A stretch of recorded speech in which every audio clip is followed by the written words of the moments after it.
Continues here on S3. It is Expresso, and my love, we have been celebrating Women's Month the best way we know how, which is by celebrating incredible women. And this morning, this is a PSA to all of you ladies out there. Remember to take up space. It is your right as a woman to do so. And this morning, we get to sit down with somebody who embodies exactly that. I'm talking about Kawelihle Mtwini, who is the head of personalization at Absa. And today, we're getting to have a chat about her and absolutely everything she's been doing over the last couple of years that has made her the boss woman that she is today. Everyone, let's welcome Lihle, please.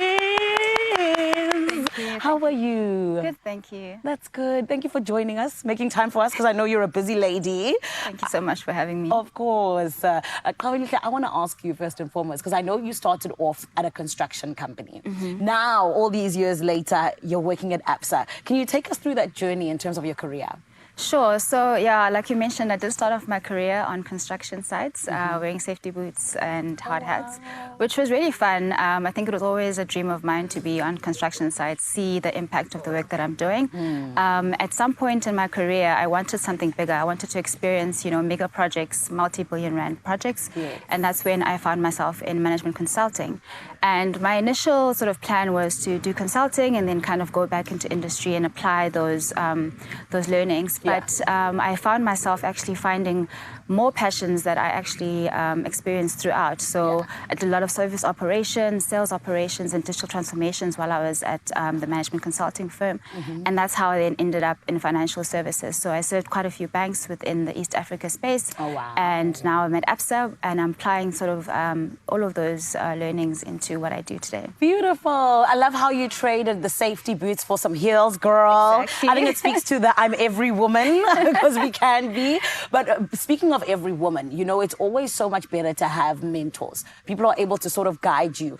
Can you speak to us in terms of how it is that mentorship has played a role in your success? Oh, mentorship has played a huge role in my success, even from when I was still on site, into management consulting, and currently now at Absa. So I think in terms of mentorship, being able to find people who look like you, who have done the things that you aspire to be able to do, and also people who actually don't look like you. So leaning on the expertise of people who have very, very different experiences, so that you avoid kind of the group think and the group experience in terms of how you then get led. But it also does create, that need to actually also pay it forward. So being able to, recognize people within the environments that you're in and seeing, where do some people need some, that hand of encouragement over time. And, what are some of the lessons that you've learned over your career that you can then share with them and be able to mentor others. So I think mentorship has played a huge role in where I am today, and being able to overcome some of the tough challenges of these industries that I've played in. Beautiful. And speaking of those obstacles, actually, what are some of those that you had to overcome in order to get to where you are? But more than anything else, the ones that really taught you big lessons. Yeah, so I think the transition out of industry into sort of a corporate environment has been a very challenging one for me. I think I suffered a lot from imposter syndrome, which I think is fair, right? You're moving from a place where you were an expert, you knew exactly what you were doing, you were learning, you were growing, into a space that's completely different. And the way people think and how you deal with the environment that you're in is very different.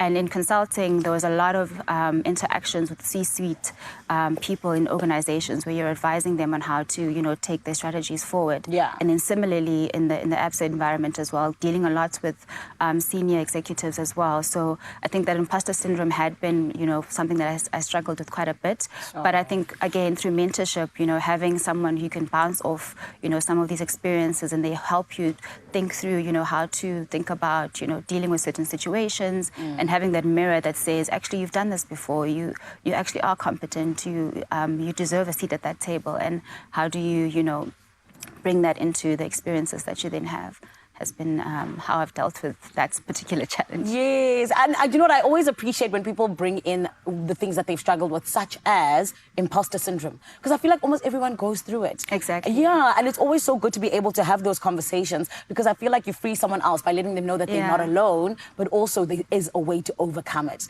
So speaking of overcoming, there's a lot of young women out there that are looking to people like you know, trying to overcome that imposter syndrome and wanting to also possibly be where you are one day. What advice would you give to them, Kawelihle, just to kind of let them know that, you know what, it is difficult, but you can do it, and particularly, you know, as someone that has thrived in a male-dominated industry?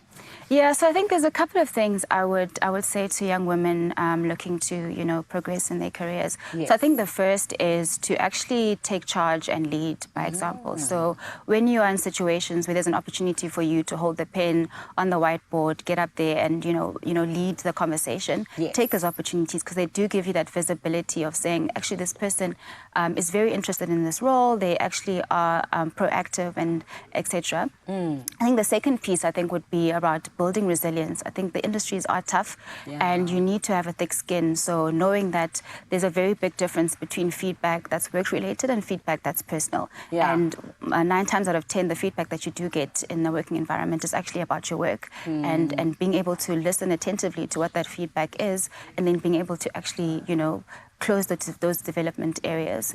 I think the third one would be about, you know, building the credibility of, you know, what you do. So making sure that either you're getting the education that you need, you're getting the in sort of training experience, you're continuously learning so that when you do walk into a room, you know what you're talking about and you have that credibility, and then that will ensure that you're actually thriving in those spaces.